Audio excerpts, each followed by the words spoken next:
이슈 털어주는 남자 김종배입니다.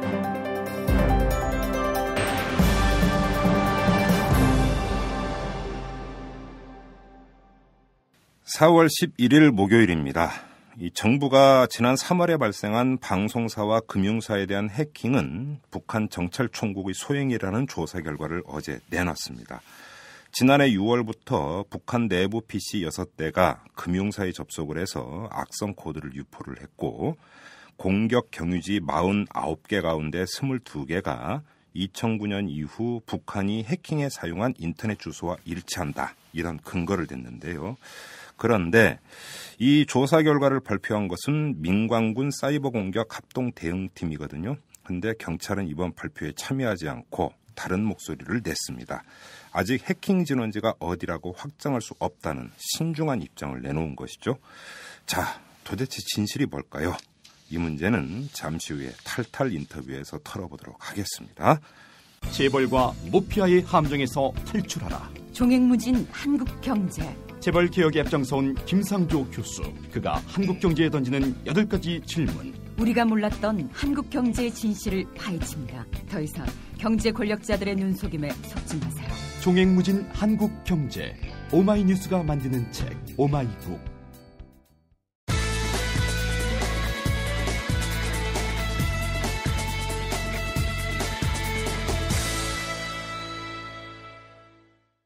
자, 지금부터 이 방송사와 금융사를 상대로 한 해킹의 진실을 털어보도록 하겠습니다. 이 보안 해킹 전문가인 권석철 큐브피아 대표를 전화로 연결합니다.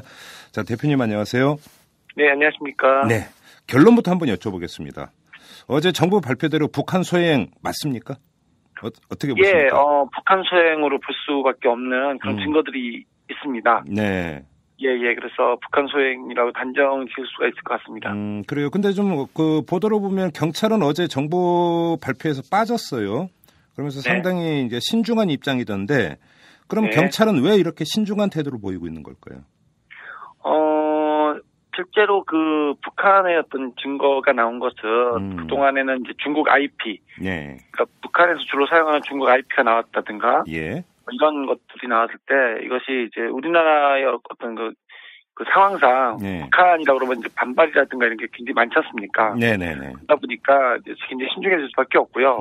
그러나 이제 어제 공개된 175.45, 178의 어떤 IP는 북한 내부에서 사용하는 IP입니다. 북한이 등록해서 사용하는 IP인데 그 IP가 로고에 기록이 남아 있다는 거는 어떤 분들은 우회를 했다고 표현할 수도 있지만 거기는 우회할 수 있는 IP가 아니거든요. 아, 그 중요한 말씀이시네요. 그래서 그 로그에 기록이 남아 있다는 것 자체는 북한이 직접 개입됐다는 것을 확인할 수가 있는 것이죠. 자, 그러면 한번 크게 두 측면으로 나눠서 한번 여쭤볼게요. 그러니까 정부가 북한 소행이라고 추정하는 근거가 이제 크게 두 가지인데 한 가지는 이 북한 내부 PC 6대가 금융사에 접속을 해서 악성 코드를 유포를 한 게 확인이 됐다. 그러니까 북한 IP가 확인이 됐다는 것 아니겠습니까? 이게 이제 첫 번째 갈래인데 이에 대해서 일각에서는 이게 세탁 가능성이 있다. 그러니까 다른 해커들이 북한 PC를 경유해서 공격할 수도 있는데 단정 짓는 건 무리가 아니냐 이렇게 보고 있는 건데 지금 대표님은 이게 경유할 수 있는 게 아니라고 말씀하셨어요? 그 자체가 경유하기가 어렵죠. 왜 그러냐면 북한은 폐쇄 영역, 폐쇄망이라고 표현도 하고 폐쇄 영역으로 운영을 하는 곳입니다. 그러다 보니까 누가 거기 들어갔다가 나올 수 있는 정도의 실력이라든가 이런 부분들은 대단히 사실 어렵고요. 그것은 현재 전 세계에서 인정하는 부분이 있고요. 그리고 그 시스템이나 이런 것들이 우리나라처럼 발달되어 있거나 이렇지 않기 때문에 그 내부에서 나오는 코드, 즉 거기서 찍히는 그 IP가 세탁됐을 가능성은 거의 불가능하다고 보시면 됩니다. 그러니까 다른 나라에서 북한 PC로 접근하는 것이 용이치가 않다, 거의 불가능하다 이런 말씀이신가요? 간단히 정리하면. 그렇죠. 왜 그러냐면 굳이 북한을 들어갔다 나온다고 하는데 그 들어갔다가 나올 수도 없을 뿐더러 들어갈 수가 없습니다. 그 정도로 북한의 방벽이 튼튼한 거라고 이해를 하면 되는 겁니까? 어떤 겁니까? 왜 그러냐면 그 안에 있는 그 부분에서 그 나올 수 있는 IP가 결국에는 중국의 어떤 사이트를 해킹해서 들어가야 되는데요. 네. 그런 경우는 굉장히 불가능하다고 보시면 됩니다. 아, 그래요? 뭐 더 이제 구체적으로 여쭤봤자 사실은 잘 이해가 안 됩니다. 워낙 기술적인 부분이니까. 자, 그리고 또 하나. 이 공격 경유지가 49개가 있었는데 이 가운데 22개가 2009년 이후에 북한이 해킹에 사용한 인터넷 주소와 일치한다. 이게 어제 정부 발표인데. 네네. 지금 또 다른 쪽에서는 무슨 이야기를 하냐면 그런 경유지는 특히 국외 경유지의 경우에는 불특정 다수 누구나 사용할 수 있는 경유지다. 이렇게 지금 주장을 하고 있거든요. 이 점은 어떻게 보세요? 방금 말씀하신 후자도 맞는 말씀이죠. 결국에는 누가 똑같이 뭐 그쪽을 통해서 갈 수도 있는 것이라고 봅니다. 네네네. 그런데 직접 이제 그런 부분에 대한 그동안 조사를 해왔고 그동안 저희가 그런 것들을 계속 연구했던 사람으로서 보면 그 부분이 100% 일치하기는 대단히 어려운 것이고요. 아, 그렇습니까? 예. 그리고 이번에 그 코드가 북한 소행이라고 초기에 전문가들이 언급을 했던 이유는 이런 IP라든가 이런 것들이 아니라 그 악성 코드에 대한 제작 방법.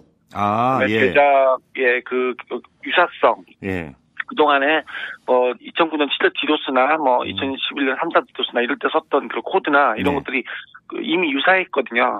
그런데 그것을 고쳐서 쓰는 게 아니고 마치 그 자신 것을 좀 바꿔서 쓰는 그런 부분이기 때문에 이건 그때 이제 이미 북한 소행으로 짐작을 할 수 있었던 것이죠. 그러니까 악성 코드의 제작 방식이 과거 북한이 만들었던 거와 거의 유사하다. 유사한 것도 있고 거의 같은 것도 있고요. 네.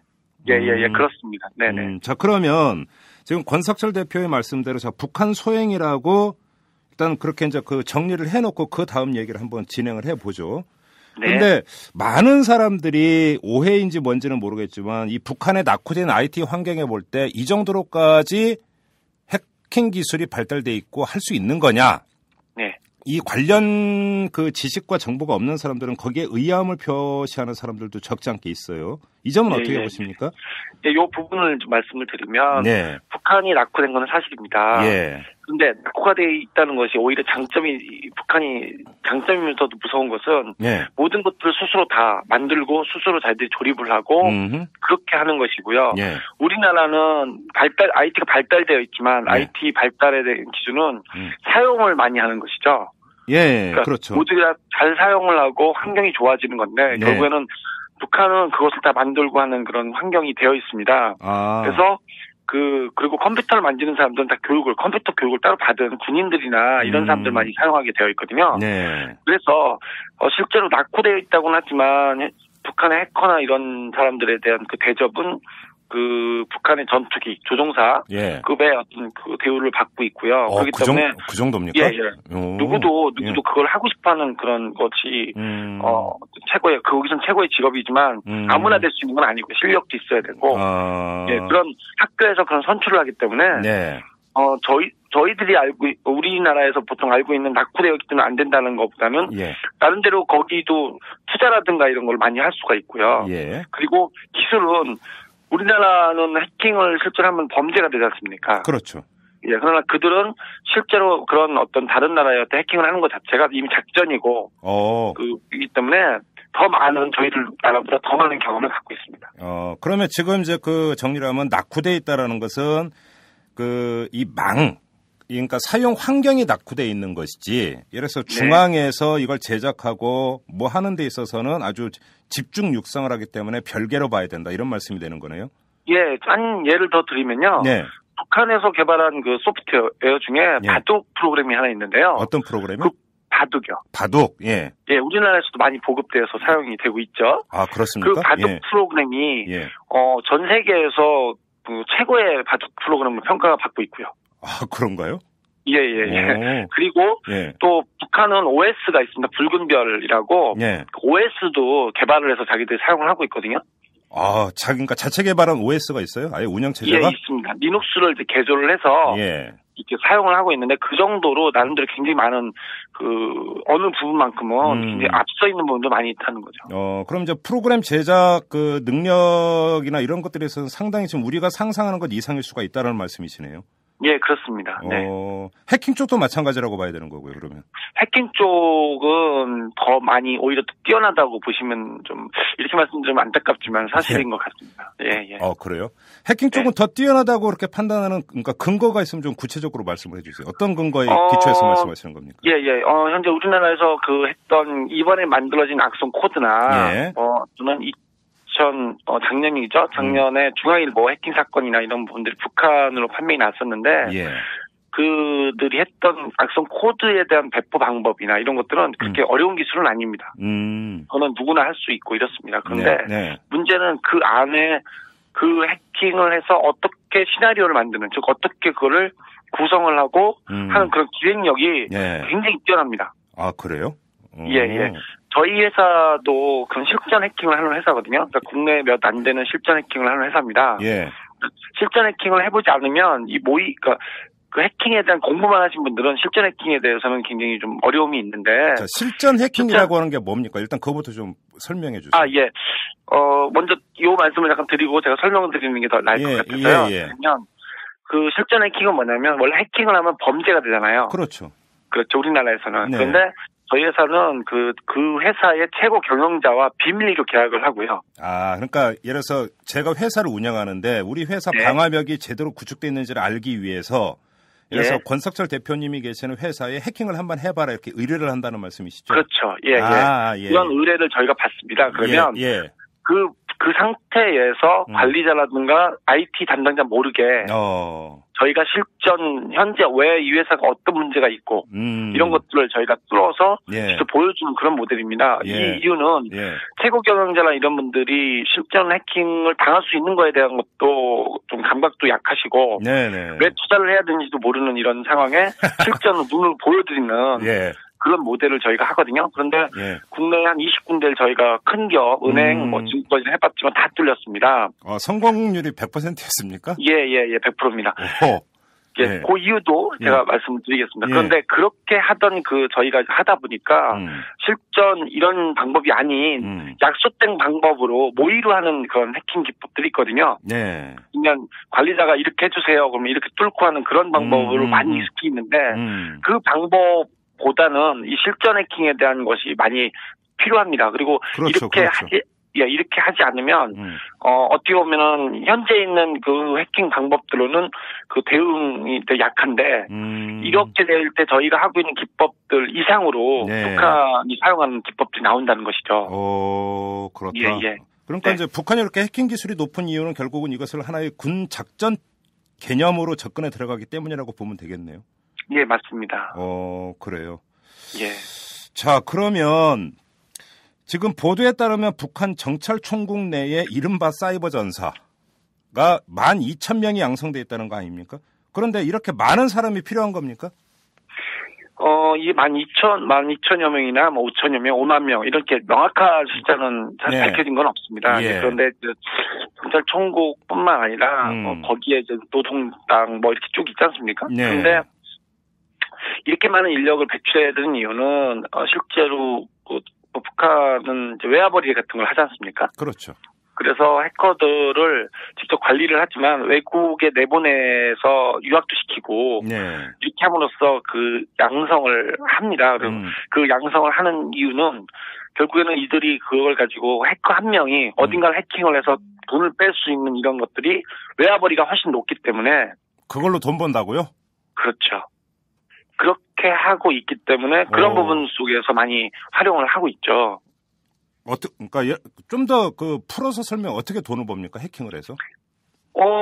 국내에서 일어나고 있는 여러 가지 예를 들어서 우리나라에서 일어나고 있는 그냥 우리나라 사람들이 하고 있는 저희쪽 범죄들 있지 않습니까? 예를 들어서 피싱이라든가 보이스 피싱이라든가 이런 것들 이런 것들도 북한에서 국내를 향해서도 할 수 있고요. 또 얼마 전에도 발표한 것처럼 실제로 소프트웨어 공급 같은 걸 하고 판매도 하고요. 그리고 우리나라에서 개발 의뢰하고 있는 중국에다 의뢰할 때 만들어지는 소프트웨어들은 대부분 북한에서 파견된 사람들이 외화벌이를 통해서 하고 있는데. 자, 그러면 얼마 전에 뉴스가 하나 나왔어요. 국내 어떤 사람이 중국에 넘어가서 북한 해커들에게 뭐를 의뢰를 해서 정보를 빼낸 다음에 뭐 협박을 했다 이런 뉴스가 나온 적이 있었는데 예. 그러면 중국에서 활동하고 있는 북한 출신 해커라는 사람들이 다 이런 사람들이라고 보면 되는 겁니까 그러면? 예, 그렇습니다. 조선족으로 위장이 되어 있거나 많이 이제 위장이 중국 사람으로 위장이 되어 있지만 그들은 군인이고요. 훈련에 되어 있는 사람들이고요. 오히려 이제 이런 것들이 국내에 소프트웨어로 들어왔을 때 사실은 굉장히 위험한 것이죠. 그렇네요. 네. 그러면 예를 들어서 북한이 그러니까 아예 이 총력전 태세로 그러니까 자기네들이 양성한 해커들을 총력 동원해 갖고 우리나라에 아예 그러니까 그 기관망을 만약에 흔들어 버리려고 작정을 한다면 이건 물론 가정이면 끔찍한 일이 벌어질 수도 있다. 이런 가설이 성립이 되겠네요, 그러면. 예. 이미 사실 그런 움직임들이 포착이 많이 되어 있었고요. 또 그런 움직임에 대해서 정부라든가 뭐 일반인들은 어떻게 그런 일이 있을까라는 이런 이제 상상을 많이 하세요. 그런데 저희가 실전 해킹을 할 때 어떻게 하는지를 하나 더 예를 들어드리면 뭐 어느 증권사인 경우에 그 최고 경영자가 출입하는 문에 그 문이 있지 않습니까? 일반 출입하는 문을 이렇게 키를 대면 문이 열리게 되어 있는데 그것을 저희가 해킹을 통해서 한 5분 동안 못 들어오게 막은 적이 있어요. 그러면 그 회사에서는 이게 해킹인지를 모르고 기계 고장인가 보다 이렇게 생각을 하신다는 거죠. 그렇죠. 그러다 보니까 이제 그런 것들을 나중에 저희가 발표를 하면 깜짝 놀랍니다. 어떻게 그게 해킹으로 가능하냐고 물으세요.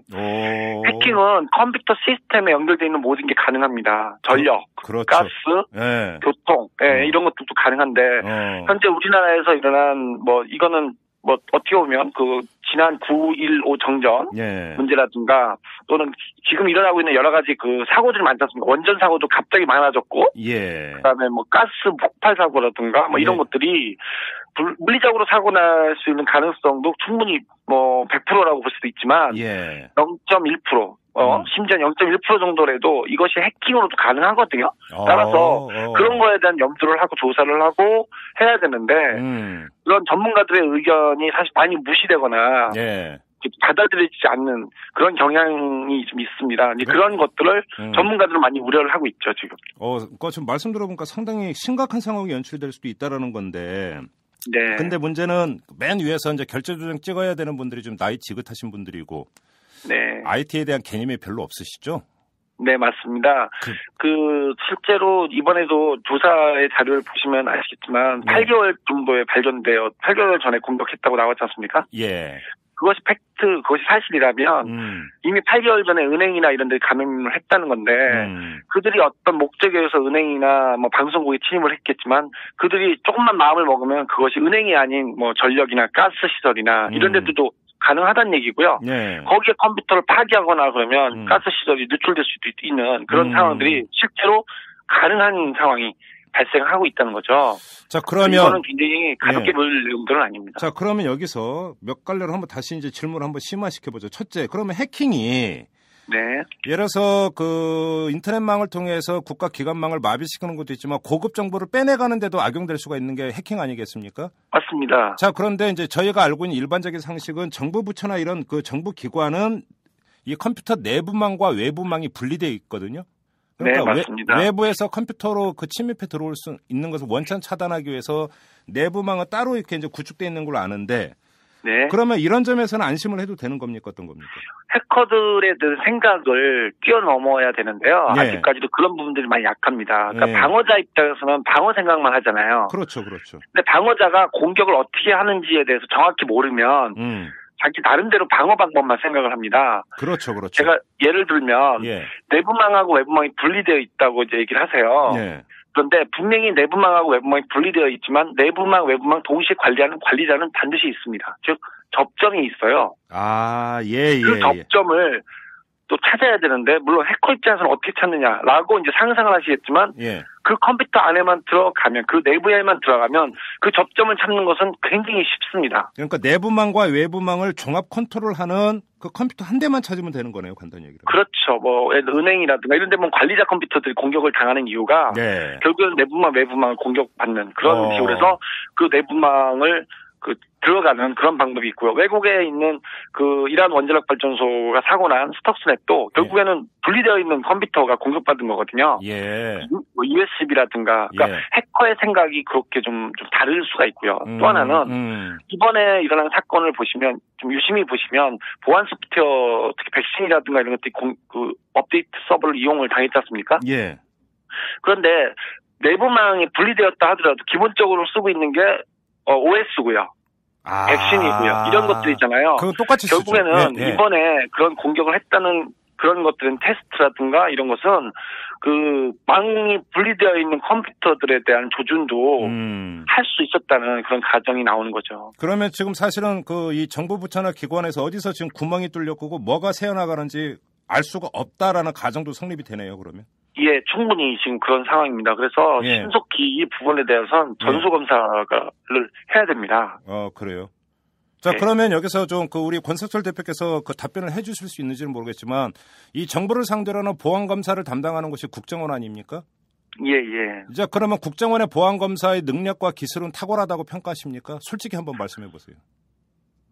검사 자체에 대한 어떤 실력이라든가 이런 부분들은 뛰어나죠. 네. 그런데 문제는 인력이 많이 부족합니다. 인력이?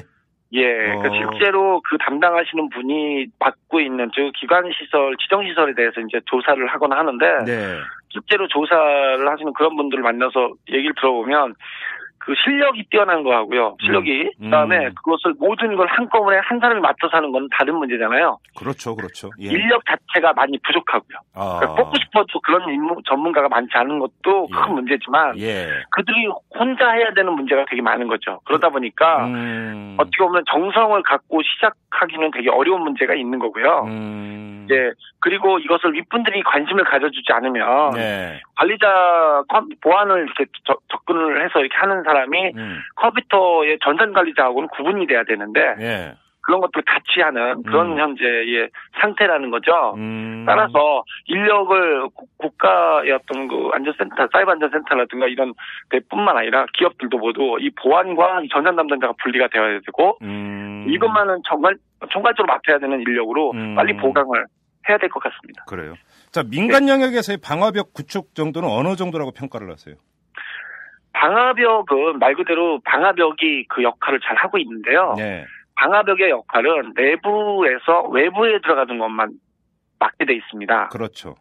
그런데 공격은 내부에서 외부로 공격하는 것이 예전 방법이라면 지금은 내부에 들어가는 거는 이제 이메일을 보낸다든가 어떻게든 흔히 말하면 APT 공격으로 내부에 들어가면 밖으로 자신들이 유유히 빠져나갈 때는 방화벽이 그 역할을 못 합니다. 아, 그래요, 또? 그렇죠. 네, 그렇습니다. 안으로 들어가는 것만 막는 거군요, 간단히. 왜 그러냐면, 밖에 있는 걸 모두 다 막으려고 하면, 밖에 있는 걸, 그러면은 모든 정보들 다 확인을 해야 된다는 얘기인데. 그렇죠. 그 내부자 정보들이 사용하는 게 정상적인 게 더 많잖아요, 훨씬. 그렇죠. 그러다 보니까 비용이라든가, 시간이라든가, 찾을 수 있는 속도라든가 이런 것들에 문제가 있기 때문에 어쩔 수 없이 내부에서 외부로 나가는 거는 검색을 하지 않습니다. 관제 이런 데서. 그러다 보니까 이런 문제들을 악용을 당하고 있고요. 또 하나는 방화벽이 있다 하더라도 지금 사용하는 스마트폰 이라든가 무선 이런 것들이 결국에는 내부에 연결되어 있잖아요. 그렇죠.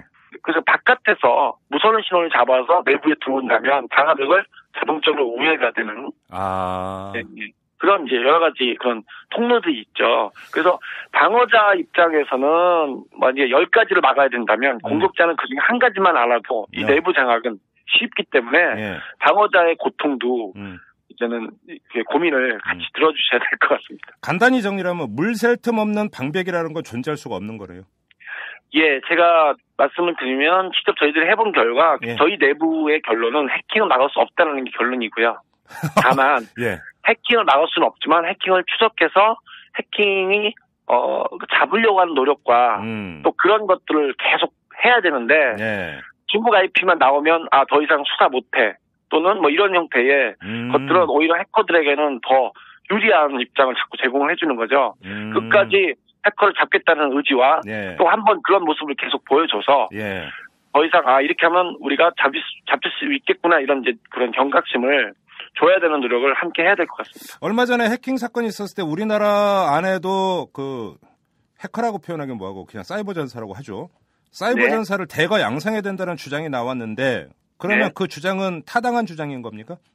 충분히 타당하고요. 반드시 있어야 됩니다. 이 사이버 전사를 이제 저희들은 화이트 해커라고 표현을 합니다. 아, 그렇죠. 화이트 해커. 예, 범죄자는 이제 블랙 해커 이렇게 하는데. 그런데 이제 그런 노력들은 뭐 한 10년 전부터도 계속 화이트 해커, 뭐 10만 양병설 그래가지고 많이 나왔습니다. 그런데 왜 그동안 그것이 양성이 안 됐거나 하는 이유는 굉장히 간단한 데서 찾으시면 되는데 해커들에게 일로 와서 여기서 일로 오면 내가 화이트 해커 양성해줄게 이렇게 하면 안 갑니다. 왜요? 왜 그러냐면 해커들은 자유로운 영혼이고요. 아, 그렇지. 자신들이 원하는 걸 해야 되는데 공무원이 되면 일반미가 정부미가 되듯이 굉장히 규율이 정해져 있고 이렇게 돼 있지 않습니까? 그렇죠. 그러다 보니까 그렇게 접근하는 방법은 오히려 해커들이 거부감을 일으키거나 잘 안 가져요. 그러니까 모여지지가 않는 거죠. 그럼 어떻게 해야 돼? 이달 사태가 계속 발생하는 겁니다. 그럼 그냥 자유롭게 놀게 놔두는 겁니까? 지원만 해주고? 무슨 얘기냐면 그들이 놀고 있는 문화 속에 그들을 이해하고 거기를 뭐 어떤 공간을 지정을 해준다든가 그들이 할 수 있는 곳에 접근을 해서 그들 속에서의 어떤 아이디어를 얻으려고 하는 그런 정부의 노력이 필요하고요. 이미 미국이나 외국에서는 그렇게 접근을 하거든요. 예를 들어서 외국의 어떤 해킹 방어 대회에 정보기관들이 참여를 해서 직접 이렇게 주도는 우리나라처럼 정부가 주도하는 게 아니고요. 그들이 주도를 해서 거기에 대한 것을 같이 공감대를 형성을 하고 그런 것들을 하고 또 대우도 국내에 있는 어떤 보안 담당자 이런 사람처럼 해커를 취급을 하면 그러면 그들이 거기에는 관심이 없거든요. 그러니까 예를 들어서 영화 트랜스포머 1편을 보면 그 놀던 해커들이 있지 않았습니까? 이제 그 흑인도 있고 뭐 그러니까 해커가 있는데 이게 하니까 그 국방부에서 부르잖아요. 그러니까 그렇게 이제 그냥 놀게 놔두고 그러다가 이제 꼭 필요할 때 있으면 협조를 요청한다 이렇게 간다라는 이런 말씀이신가요? 예. 그리고 그들을 교육시키는 것도 그들이 좀 자연스럽게. 왜냐하면 해커들이 갖고 있는 그 해커를 컨트롤할 수 있는 방법은 돈이라든가 이런 게 아니라 그들보다 우수한 실력자가 같이 그들하고 함께 한다는 그 사실로 해커들을 모을 수가 있어요. 아, 그래요? 그러니까 그런 리더들을 지정을 해서 리더들에게 교육을 함께하고 같이 그런 것들의 어떤 그 생각을 갖도록 하면 그 리더가 국가 안보라든가 뭐 사이버 전사로서 필요하다 이렇게 그러니까 됐을 때 그들이 따라오게 되는 거죠. 쉽게 이제 무협지 예를 들면 중원의 기인거사가 그냥 중원에서 자유롭게 놀도록 하다가 일합을 겨룰 수 있는 분위기만 좀 만들어주자 이런 얘기인가요? 예, 맞습니다. 그렇습니까? 알겠고요. 저기 이제 말씀 듣다 보니까 하나 궁금한 게 생겼는데 얼마 전에 어나너머스가 지금 우리 민족끼리라는 북한 사이트를 해킹을 하지 않았습니까? 예, 맞습니다. 근데 아까 이제 제가 이제 워낙 이게 무식해서 이런 질문을 드린지 모르겠지만 권석철 대표께서 북한 같은 경우는 워낙 폐쇄되어 있기 때문에 들어가는 게 쉽지가 않다고 말씀을 하셨는데 우리 민족끼리 사이트 같은 어떻게 해킹이 가능했을까요? 지금 이제 요 부분이 이제 논란이 많은데요. 말씀을 드리면 실제로 어너미너스 코리아 이번에 어너미너스 코리아가 하는 행동은 해킹, 그러니까 그 DB라든가 이런 정보를 빼온 거는 사실이고요. 그러나 이것은 마치 바깥에서 돌을 던진 거와 같은 행위입니다. 그 무슨 말씀이세요? 그러니까 내부에 들어가지 않고도 바깥에서 그 정보를 뺄 수가 있습니다. 어떻게 해요? 그 SQL 인젝션이라는 기술이 있는데요. 지금 외국에 있는 해커 범죄 조직 어나미너스도 내부에 들어가는 행위는 하지 않고요. FBI, 소니 이런 데를 공격할 때 대부분 디도스라든가 SQL 인젝션이라는 기술을 가지고 마치 주사기로 쭉 주입을 시켜서 쭉 빨아들이는 형태로 하는 거거든요. 그런 기술이 또 있습니다. 이번에 했던 어너미너스 코리아도 그런 방법으로 해서 DB를 뺀 겁니다. 이것이 이제 일반에서는 이 DB를 뺐으니까 내부에 들어간 거 아니야 라는 오해를 하시지만 전문가들은 이번에 내부에 들어갔던 증거는 어디에도 나와 있지는 않습니다. 아, 그래요? 네네. 거기까지만 하겠습니다. 더 들어가면 저는 무슨 말인지 이해가 안 됩니다. 그다음부터. 예. 마지막으로 이걸 한번 여쭤볼게요. 지금 뭐 북한 이런 걸 떠나서 전 세계적 차원에서 이 그림자 뒤에서 사이버 전쟁이 엄청 격렬하게 벌어지고 있습니까? 국가 간에?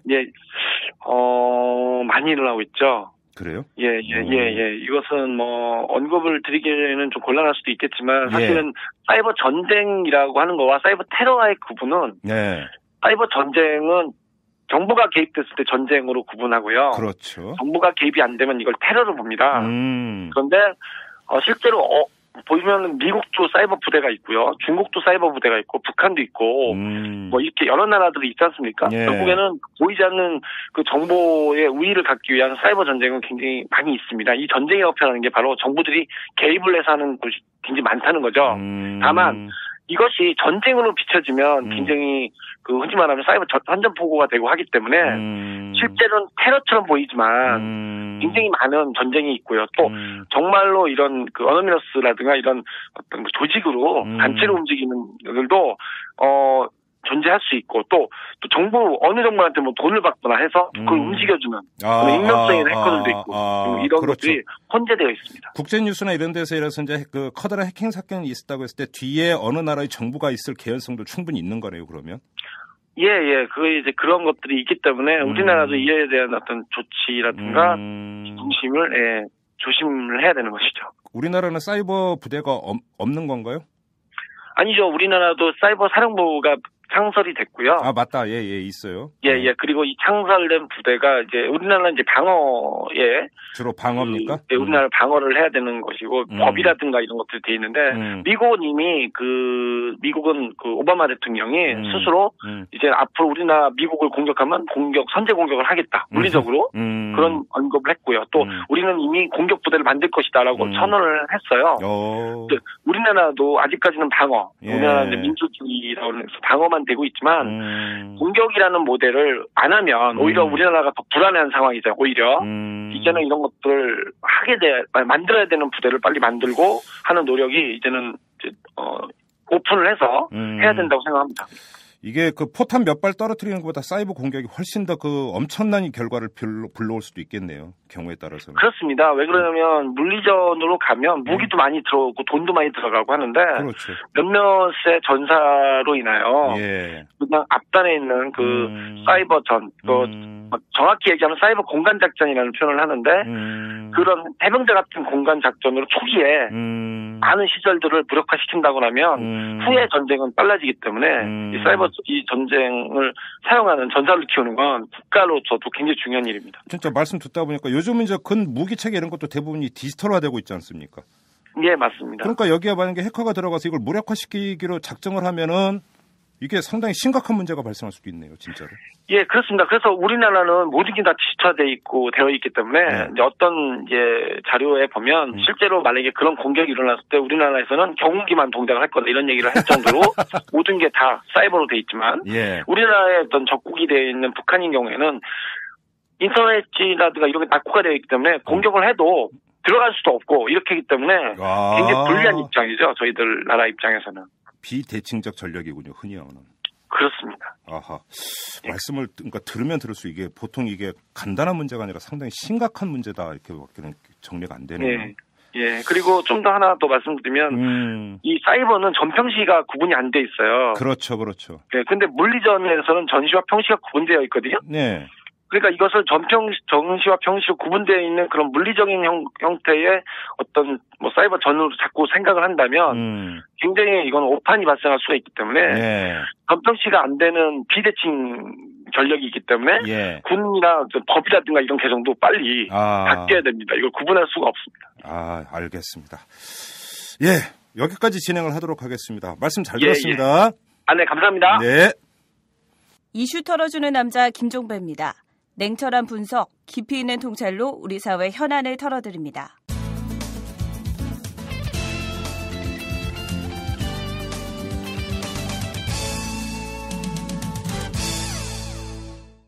네, 매주 목요일에 보내드리는 오창익의 인권 이야기, 그 주인공 오창익 인권연대 사무국장 나오셨습니다. 어서 오십시오. 안녕하세요. 자, 오늘은 어떤 이야기를 한번 해볼까요? 오늘 검찰 얘기하려고 합니다. 또 할 얘기가 많죠. 검찰 얘기 나오면. 이거 한 주에 안 끝날 것 같은데요. 일단 한번 풀어놓을 만큼 한번 풀어놓어 봅시다. 자, 포인트를 어느 쪽에 맞출까요? 가장 중요한 건 검찰 개혁입니다. 지난해 대선 과정에서도 중요 후보들이 검찰 개혁을 국민들에게 공약했었는데요. 그렇죠. 그게 어떻게 이행되고 있는가, 또 어떻게 해야 검찰 개혁인가, 검찰이 도대체 어떤 문제가 있나 이런 걸 오늘 살펴보려고 합니다. 검찰 개혁하면 이제 그 지금까지 나왔던 얘기 공통분모를 추리면 두 가지 아닙니까? 하나는 대검 중수부 폐지, 그다음에 또 한 가지는 공수처 설치. 뭐 10년 넘게 이어져 왔던 논란은 결국 그거 아니었나요? 저는 추리면 저는 그런 면에서 반대하는데요. 아, 잘못돼 있다 그게. 네, 대검 중수부 폐지는 대검찰청 중앙수사부라는 부서인데요. 그렇죠. 한마디로 말씀드리면 비본질적인 개혁안입니다. 아, 그건 개혁의 핵심이 아니다. 네, 검찰이 얼마든지 받을 수 있는 건데요. 흥미로운 시각이네요. 네, 그 얘기부터 한번 들어가 보죠. 이를테면 그거는 법률 사항이 아니라 대통령 명사항입니다. 아, 그럼 대통령이 그러니까 마음대로 바꿀 수 있습니다. 언제든지 실시간으로 바꿀 수 있고요. 대검에 여러 가지 부서가 있습니다. 이를테면 기획조정부, 형사부, 또 뭐 지금 얘기하려고 하는 중앙수사부도 있고요. 공안부도 있는데요. 그렇죠. 이런 거는 뭐 그때그때 편의에 따라서 바뀌어집니다. 지금 저 부서 중에 강력부라는 부서가 있습니다. 주로 이제 마약사범이라든지, 조직범죄 이런 걸 다루는데요. 조폭이라든지. 강력부는 2009년까지 이름이 마약 조직범죄 수사부였습니다. 줄여서 마조부라고 불렀는데요. 마조부라는 얘기는 못 들으셨죠? 중수부를 워낙 많이 들어서. 마조부? 네, 중앙수사부를 줄이면 중수부가 되듯이. 그렇죠. 마약 조직범죄 수사부를 줄이면 마조부라고 그랬습니다. 그래서 대검 마조부장도 있었는데요. 이런 게 있는지도 잘 모르시잖아요. 일반 청취자들은. 처음 들어봤어요. 네. 그리고 줄임말은. 그게 원래는 이제 강력부였다가 또 마조부였다가 다시 강력부로 갔고요. 강력부 이전에는 형사 2부였습니다. 대검 중수부라는 것도 원래부터 있었던 게 아니라 전두환 정권이 이 집권 시기 초기였던 1981년에 처음 생긴 거예요. 일종의 역사적 산물일 수도 있고 때로는 검찰의 필요에 의해서 때로는 정권의 필요에 의해서 만들어지는 겁니다. 다시 말씀드리면 박근혜 대통령이 후보 시절에 대검 중수부 폐지를 공약했고 지난주에 새로 검찰총장에 취임한 최동욱 검사가 중수부 폐지 등 검찰 개혁에 이제 숙제를 안게 됐다 이렇게 관측들 하고 있는데 결국 뭐 박근혜 정권에서는 아마 중수부 폐지하겠죠. 약속이니까 지키겠는데 뭐 그건 지켜도 검찰 개혁하고 굉장히 무관하고요. 검찰이 지금까지 가지고 있었던 어떤 문제라든지 이런 걸 해결하는 열쇠는 안 된다는 겁니다. 자, 근데 검찰 개혁을 이야기를 하면 지금까지 나왔던 검찰 개혁의 전제는 검찰은 정치적으로 중립성을 견지해야 된다. 이게 전제 아니었습니까? 근데 검찰이 정치 논리에 휘둘려 가지고 해왔던 바로 그 창구가 대검 중수부다. 일종의 이런 논리였단 말이에요. 그러니까 저는 참 답답한데요. 제가 개인적으로 뭐 인권운동하면서 잘한 일이 많지 않았는데 뭐 잘한 일이 왜 많지 않아요. 하여튼 뭘 잘했나 이렇게 스스로 생각해 보기도 하지 않습니까? 저도 20년 이상 했는데 제가 잘했던 일 중에 하나가 검찰공화국 대한민국이라는 책을 쓴 거예요. 2011년에 썼습니다. 2011년에 썼습니다. 근데 거기서도 이제 그런 얘기를 반복해서 하는데 이런 논리입니다. 자, 대검 중수부가 핵심이 아닌데 핵심이 됐어요. 그건 왜냐하면 역설적으로 검찰의 힘이 얼마나 센지를 보여주는 겁니다. 여당은 뭐 검찰 권력을 사용하고 활용해야 되니까 검찰을 대접하죠. 야당도 사실 검찰을 굉장히 두려워합니다. 그렇죠. 검찰이 얼마나 세냐면요. 제가 아는 한 검찰보다 센 조직은 없습니다. 국정원보다 더 셉니다. 국정원은 게임이 안 됩니다. 국정원은 정말 상대도 안 되고요. 그거는 옛날 50대 얘기죠. 그 삼성보다 세고요. 대통령보다도 임기 초에 대통령보다는 약합니다. 임기 초에는 대통령이 장악하는 것 같은데 제 생각으로는 임기 중반 이후에는 대통령보다도 셉니다. 여긴 노무현 대통령 집권하자마자 맞짱 토론 있지 않았습니까? 어느 부처하고 그런 맞짱 토론을 하고 전 세계에 그러나마 장면은 연출되는 적이 없었어요. 그것도 평검사들하고 토론한 거거든요. 젊은 검사들. 법조계가 위계가 분명한 한 조직이고 동네고요. 그다음에 뭐 사법연수원 몇 기냐에 따라서 그것이 몇 회냐에 따라서 정말 사람의 위계가 정해지는 조직인데 고시로 봐도 한참 선배인데도 불구하고 이렇게 앞에서 함부로 이야기할 수 있는 정말 대통령을 상대로 생각을 해보십시오. 경찰관들이 그런 일을 과연 할 수 있을까요? 또는 군인들이 고급 장교라도 대통령 앞에서 맞짱을 뜰 수 있을까요? 불가능한 일입니다. 그리고 사안도 다른 게 아니라 대통령이 법무장관을 아무개나 앉히려고 하는데 우리는 그건 못 받아들이겠다. 네. 예를 들어서 그것이 도덕적인 문제는 이런 거라면 이해할 수 있겠는데 그것도 아니고 검사 출신이 아니라는 이유. 그렇죠. 네. 그걸 가지고 공개된 자리에서 대통령하고 맞짱을 뜬다. 참 이걸 뭐라고 표현해야 될지 모르겠어요. 검찰 공화국인 거죠. 검찰 무슨 공화국이라고 부르는 게 적절하지 않습니다만은 무슨 공화국이라고 부를 때 가장 적합한 조직은 검찰밖에 없습니다. 검찰이 왜 이렇게 힘이 세냐면요. 자, 형사사법에 대한 모든 권력을 검찰이 가지고 있는데요. 맞죠. 보통 사법이라고 하면 사법부가 갖고 있는 것처럼 생각합니다. 그렇지만 실상은 전혀 그렇지 않아요. 검찰이 가지고 있는 겁니다. 뭐 어떤 사건이어도 다 예를 들 수 있는데 일단 검찰의 권한이요. 법으로 정해진 권한이 이 사건을 수사할 수 있는 권한이 있습니다. 형사사법 단계는 3단계로 진행돼요. 수사, 그다음에 재판, 형의 집행으로 진행되는데요. 수사할 수 있는 권한이라는 건 엄청난 권한이에요. 왜냐하면 죄가 없는 사람도 수사 대상에 올려놓을 수 있습니다. 그렇죠. 이를테면 유력 정치인 중에서 오랫동안 검찰의 수사를 받았고 기소가 됐지만 무죄로 나왔던 사람들 한번 떠올려 보십시오.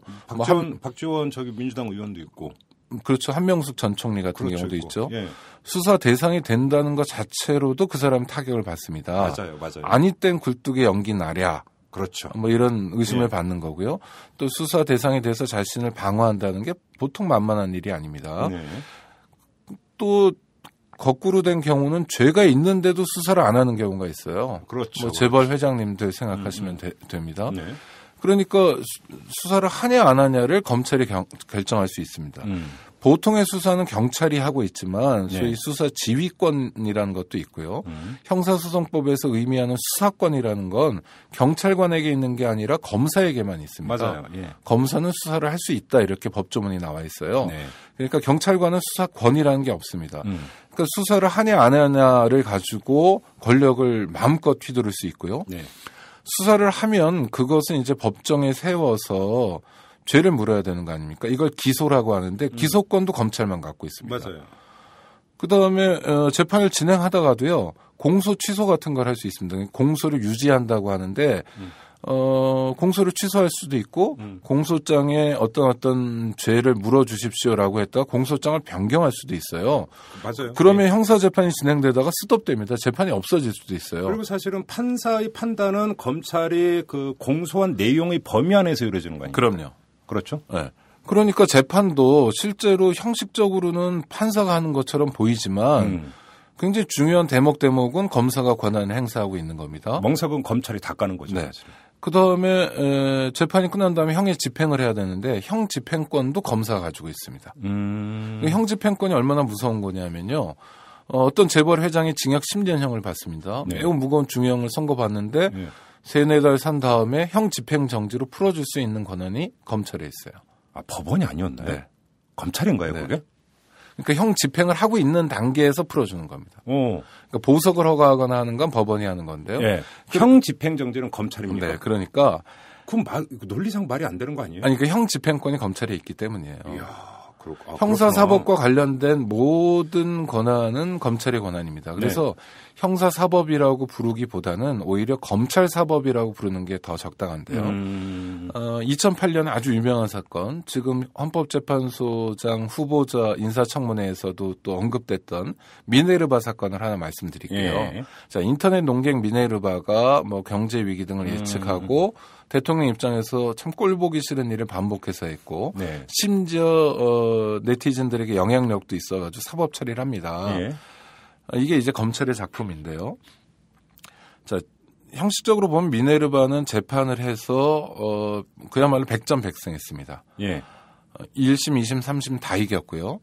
헌법재판소가 미네르바를 기소했던 근거가 됐던 전기통신기본법의 처벌 조항이 위헌이라고 결정했습니다. 맞아요. 그러니까 뭐 형사재판 붙어서 이길 수 있는 건 다 이겼어요. 맞아요.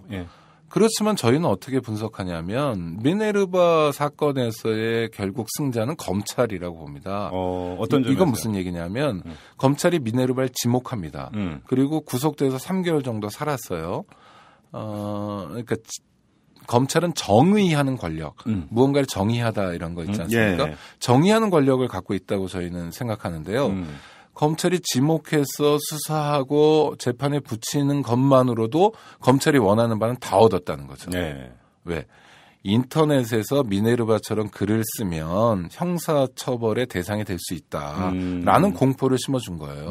인터넷에서 대통령에 대해서 대통령이 싫어할 얘기를 쓰는 사람들은 우리가 지켜보다가 미네르바처럼 만들 수 있다라는 교훈을 준 겁니다. 그것도 교훈이라고 불러야 되는지 모르지만 그러니까 검찰 입장에서 실전에선 졌지만 그러니까 재판에서 무죄가 나왔고 헌법재판소에서 졌기 때문에 검찰의 패배로 기록돼야 될 이 사건이 역설적으로 국민 일반, 네티즌 일반에게 공포를 심어주고 인터넷 공간에서의 자유로운 활동을 통제했다는 측면에서는 검찰의 승리라는 겁니다. 자, 그러면 오창익 사무국장의 말씀을 종합을 하면 검찰개혁의 본질은 너무 비대해져 있는 검찰 권력을 빼야 된다. 그게 줄여야 된다. 네. 이게 핵심인 거죠. 네.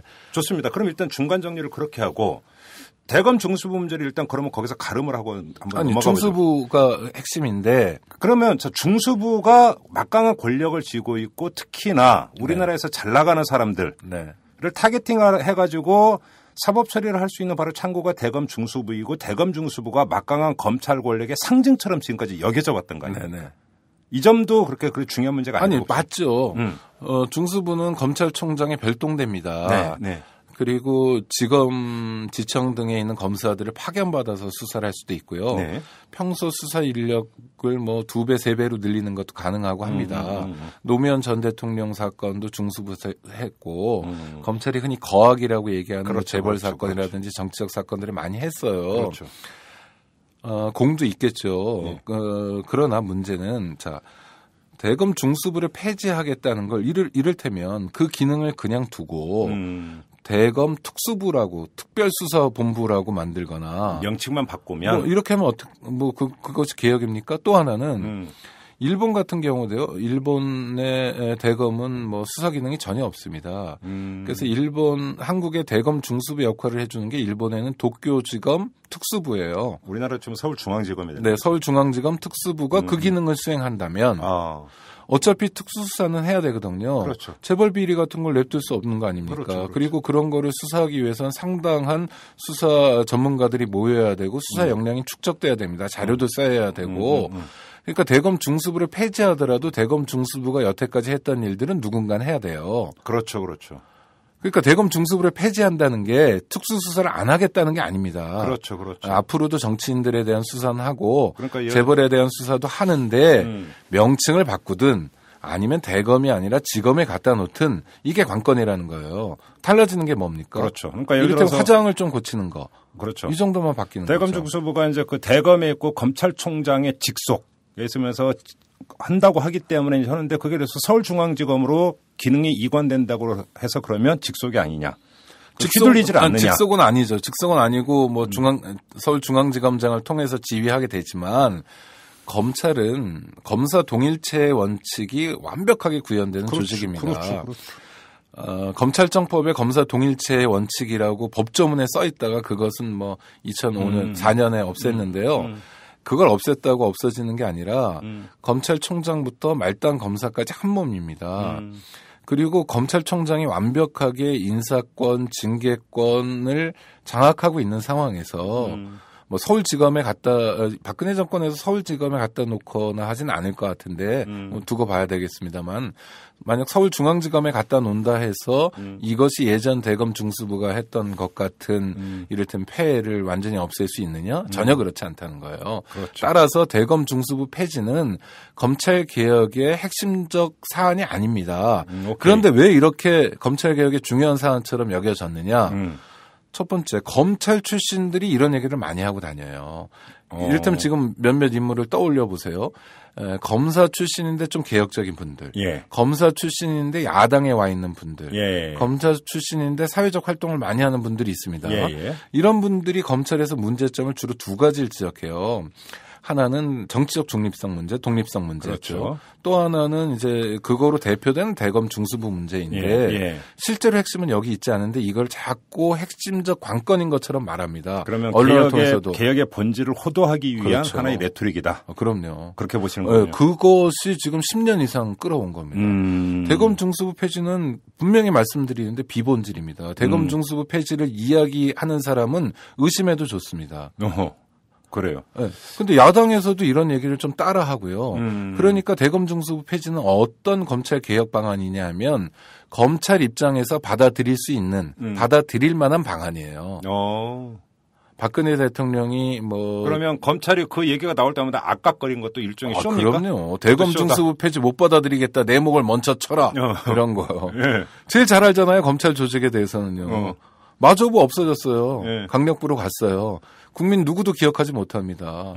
이게 미래창조과학부나 이런 정부 부처를 만드는 건 정부 조직법을 개정해야 되고 의회 사항이지만 대검 중수부를 없애는 건 정말 대통령 영으로 바꿀 수 있는 거기 때문에 언제든지 할 수 있는 겁니다. 그렇죠. 공약으로 내세우기에도 깜냥이 안 되는 것이 검찰 개혁의 가장 중요한 관건으로 되어 있었다. 알겠습니다. 이게 안타까운 일입니다. 옥창익 국장의 말씀을 이제 정리를 하면 대검 중수부의 기능, 그 특수수사 기능이라고 하는 것은 어딘가에서는 해야 되는 것이기 때문에 네.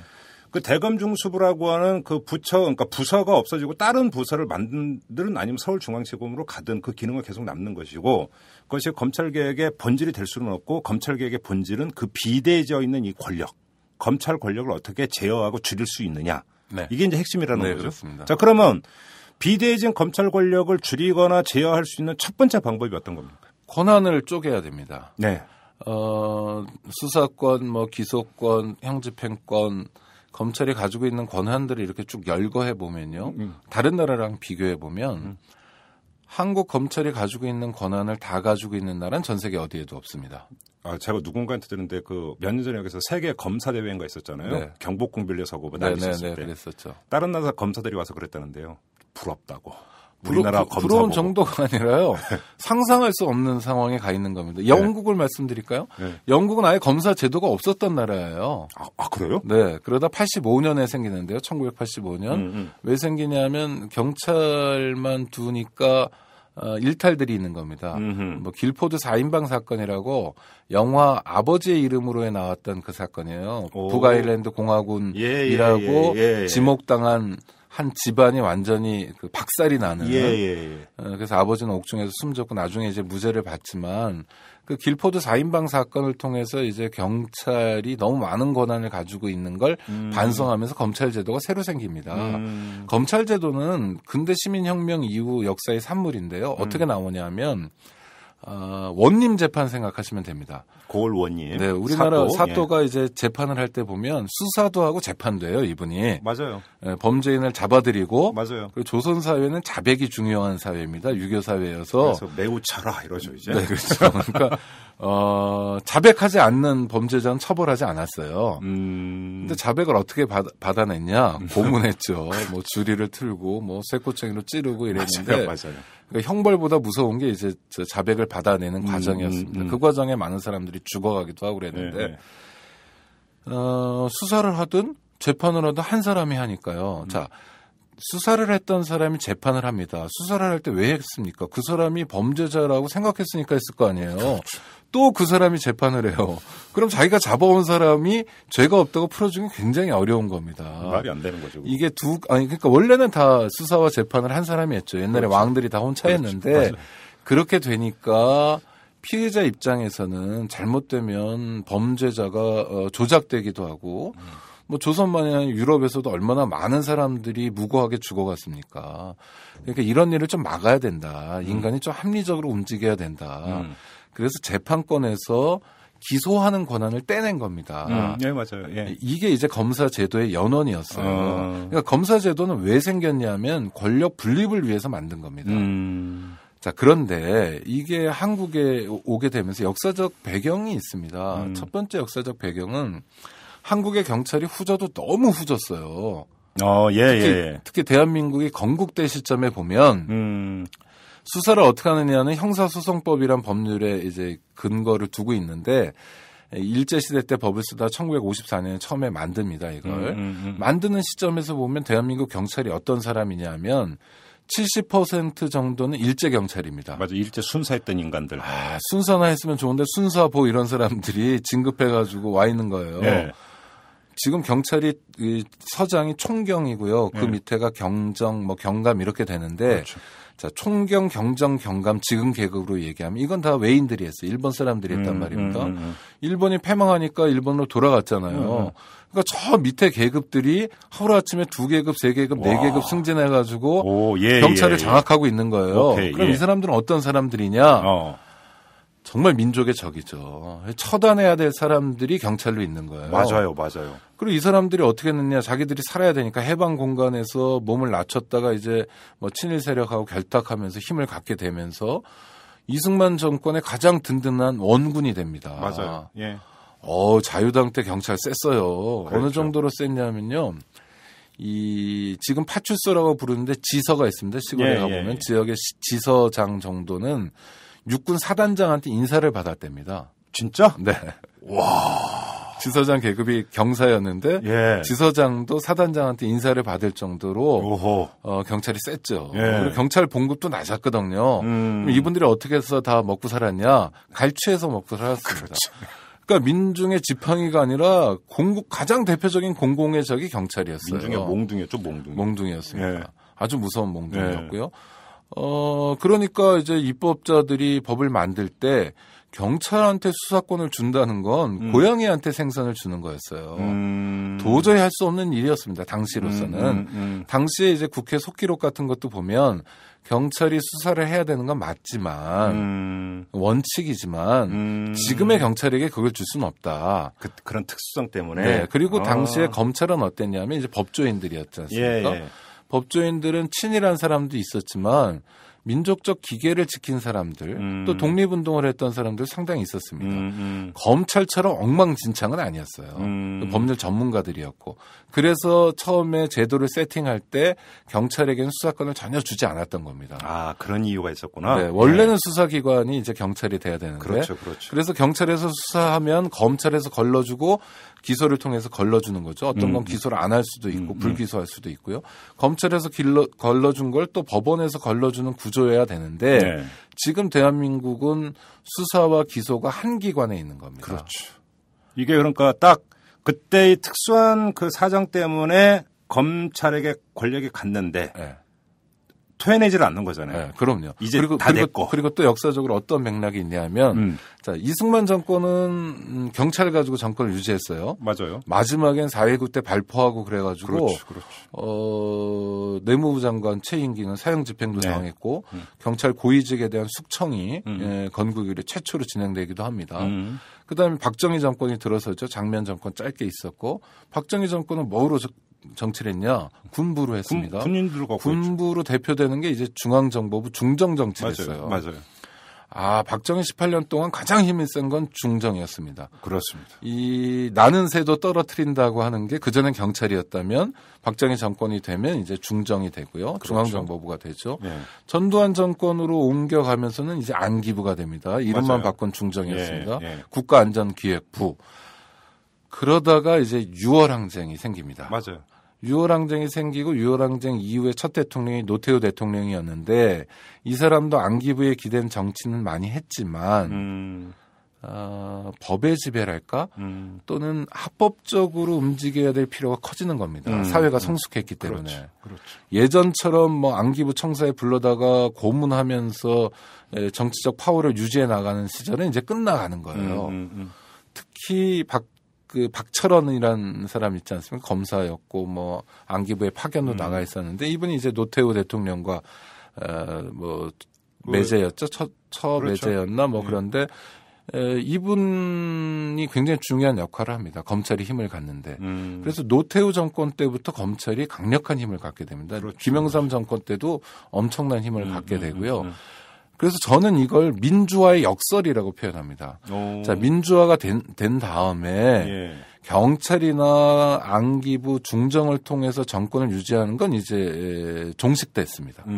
그런데 거꾸로 합법성 이런 게 강조되고 절차적 민주화가 강조되면서 새로운 강자가 등장한 거죠. 그게 바로 검찰입니다. 그렇죠. 노태우 정권 때부터 검찰이 이제 강자의 자리를 차지하면서 그 다음에 강자의 자리에서 내려오지 않게 되는데 그 이유는 앞서 말씀드린 것처럼 수사권, 뭐 재판에 대한 권리, 기소하고 재판에 대한 권리, 형집행권까지 형사사법에 대한 모든 권리를 다 검찰이 가지고 있기 때문입니다. 따라서 검찰 개혁을 한다면 뭘 해야 되느냐? 검찰이 가지고 있는 권한을 쪼개야 돼요. 이게 핵심입니다. 맞아요. 저희가 이전에 이제 금태섭 변호사하고 한번 인터뷰를 했을 때 검찰 개혁의 요체가 뭐냐? 그랬더니 한마디로 정리하더군요. 검찰을 별 볼 일 없는 조직으로 만들면 된다. 네. 힘을 빼야 된다. 그 권한을 다른 데로 넘겨서 그러면 된다라고 얘기했는데 결국 같은 맥락 얘기 아닙니까? 그럼요. 그렇죠. 예. 근데 좀 여기서 중요한 문제가 그 시도가 전혀 없었던 건 아니죠. 자, 수사권 조정 계속 시도하려고 했는데 안 됐습니다. 노무현 정부 때 많이 했죠. 그렇죠. 네. 제가 수사권 조정 위원도 했습니다. 그러니까 네. 그다음에 자, 검찰의 기소 단계에서 시민이 감시할 수 있는 제도 위원회를 그러니까 도입하자는 얘기도 한때 있었습니다. 그죠? 뭐 비슷하게 뭐 일본의 검찰 심사회라는 게 있어요. 그렇죠. 네. 근데 이름만 하고 있는데 뭐 그것도 하여튼 전혀 안 하고 있죠. 그렇죠. 네. 된 게 없어요. 된 게. 네.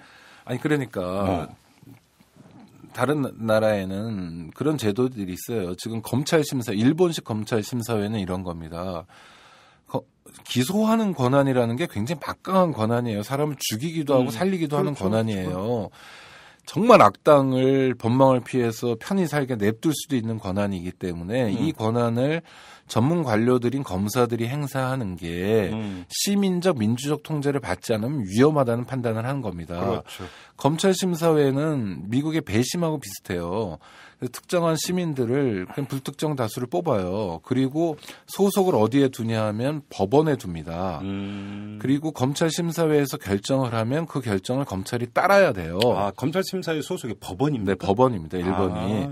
이걸 대한민국 검찰이 검찰 개혁에 대한 요구가 어떨 때마다 막 쏟아지잖아요. 네. 노무현 대통령 사망 사건이라든지 이렇게 쏟아지면 견디기 힘들거든요. 잘못하면 권한을 뺏길지 모르니까 우리도 검찰 심사회를 하겠다 이렇게 발표를 합니다. 그리고 검찰에 실제로 지금 검찰 시민위원회라는 게 있어요. 검찰이 보도자료 통해서 뭐 택시기사도 시민위원이고 뭐 법학교수도 시민위원이고 이렇게 자랑을 합니다. 일본하고 뭐가 다르냐면 이건 첫 번째 검찰이 위촉합니다. 아무나. 그러니까 대체로 저 같은 사람은 검찰에서 절대 위촉 안 하죠. 회사에서 사회이사 어떤 사람 위촉하는 거고 메커니즘이 거의 같다고 봐야죠. 위촉 권한이 누구에게 있느냐 이게 되게 중요한 그렇지. 거고요. 두 번째, 검찰 심사 일본의 검찰 심사회, 한국의 검사 시민위원회, 시민검사위원회 죄송합니다. 이 위원회가 결정하는 건 귀속력이 없습니다. 그러니까 구속하지 않아요. 참고 사항입니다. 네. 그럼 하나만 하죠. 하나만 하죠. 그리고 실제로 열리는 경우도 많지 않습니다. 그러니까 MC몽 사건 같은 경우에 기소할까 안 할까를 검찰 시민위원회를 통해서 결정했다. 시민위원회 의견을 들었다. 이렇게 보도자료 내보내면서 검찰이 마치 시민의 얘기를 듣고 있다고 선전하는 수단에 불과합니다. 아, MC몽 사건 그 병역 면접하려고 치아를 일부러 뽑았냐 아니냐, 이거를 기소할 때 검찰 시민위원회에 물어봤다라고 하는 거예요. 검찰 시민위원회 제대로 열리지도 않는 조직이고요. 열려도 자문밖에 못합니다. 일상적으로 하는 게 아니에요. 그러니까 일본식 검찰 심사회하고 전혀 다른 조직입니다. 그냥 문의만 갖고만 문의입니다. 그러니까 시민적 통제 아니고요, 민주적 통제도 아니에요. 모든 권력은 나눠줘야 되고요. 권력 분권이 원칙입니다. 대한민국 헌법의 원칙이고요. 그렇죠. 헌법을 가진 모든 문명 국가의 원칙입니다. 그런데 검찰은 그걸 거부하고 있는 거, 검찰이 너무 많은 권한이 있고 또 모든 권력은 주권자인 시민들에 의해서 통제받아야 됩니다. 그렇죠. 저는 태어나서 한 번도 검찰을 통제해 본 적이 없어요. 한 사람이 시민으로. 통제할 방도가 없어요. 이를테면 지검장 직선제 이런 얘기도 선거 때 좀 나오기도 했는데요. 네네네. 서울중앙지검장이나 의정부 지검장 이런 사람들을 주민이 교육감처럼 직접 뽑는다 하면 선출직이니까 시민의 통제가 있고 민주적 통제가 있잖아요. 예. 이런 것도 없어요. 이 사람들은 오로지 자기들끼리 시험 보고 자기들끼리 적당한 성적 돼가지고 관료가 된 사람들이 뿐이에요. 그러니까 시민적 통제도 없고 민주적 통제도 없는데 권한은 역사상 관료 조직에서 이렇게 많은 권한을 가졌던 적은 조선시대에도 없었고 언제도 없습니다. 뭐 무신 정권 때 무신들이 이 정도 권한을 가졌으면 모르지만 고려 때 네. 정말 어디에도 없어요. 무소불위의 권한이에요. 못하는 일이 없는 권한입니다. 알겠습니다. 자, 지금 아주 우리 오창국 국장께서 열변을 지금 토해 주셨는데 검찰개혁의 요체는 비대진 검찰의 권력을 회수하는 것이다. 내지 쪼개는 것이다. 그리고 네. 거기서 분권의 원리를 구현하는 것이다. 이런 말씀을 하셨습니다. 근데 사실 이 검찰개혁은 한 번에 끝낼 수 있는 얘기가 절대 아닙니다. 그렇죠? 네. 자, 그러면 이제 문제는 왜 그러면 이것이 안 되고 있느냐? 이 문제 아니겠습니까? 네. 왜 안 되고 있느냐? 이건데 요거는 우리가 다음 주에 네. 한번 더 이제 집중적으로 한번 파고 들어가는 걸로 한번 해보면 어떨까요? 좋습니다. 오늘 복습할 건 그렇죠. 검찰개혁 대검 중수부 폐지는 비본질이다. 그렇죠. 이거고요. 예. 본질은 권한을 쪼개는 오히려 거다. 중수부 폐지는 기억해 주시면. 그러니까 본질을 가리기 위한 호도용이다. 그렇죠. 중수부 폐지를 얘기하는 사람 믿지 마라. 네. 오늘 여기까지만 아무튼 근데 최근에 이 문화계 쪽에서 두드러지는 현상이 뭐냐면 이 영화나 드라마에서 검사가 많이 나오고 있습니다. 네. 근데 별로 좋은 모습으로 나오는 검사가 한 명도 없어요. 그죠? 가끔 있기도 하지만, 네. 네. 그렇지 않습니까? 네, 네. 이게 이제 검찰을 바라보는 국민들의 정서가 뭔지가 거기에 녹아 있는 거죠. 검찰청법에는 네. 검사를 어떤 존재라고 얘기하냐면 이런 존재로 얘기되고 있는 관료는 정말 없을 텐데요. 공익의 대표자라고 합니다. 맞아요. 그렇게 돼 있어요. 법조문은 그래요. 검사는 공익의 대표자로서 다음에 일을 해야 된다요. 공익의 대표자로서의 역할이 별로 없으니까 검세라는 말도 나오고요. 그렇죠. 드라마나 영화에서도 매우 부정적으로 그려지고요. 그렇죠. 뭐 부당거래나 또 지금 그렇죠. 하고 있는 돈의 화신이나 이런 데 나오는 맞습니다. 검사들 보면 정말 때려주고 싶은데 그게 결코 공상과학소설 속에서 나오는 검사들이 아니라 현실에서 본 패러디이고 그렇죠. 또 현실에서 옮겨온 것이기 때문에 더 충격적이고 더 서글프죠. 그렇죠. 네. 다음 주에 한번 그걸 더 심화해서 한번 들어가 보는 걸로 하고 네. 오늘은 여기서 마무리하도록 하겠습니다. 네. 고맙습니다. 네, 고맙습니다. 안녕하세요. 오마이뉴스 대표 오연호입니다. 오늘 방송 잘 들으셨나요? 오마이뉴스는 10만인 클럽 회원 여러분의 후원으로 이탈남을 제작하고 있습니다. 오마이TV의 대선 올레도 10만인 클럽 덕분이었습니다. 이탈남과 오마이TV 더 열심히 하겠습니다. 여러분이 제작자입니다. 월 10,000원에 참여 10만인 클럽 회원이 되어 주십시오.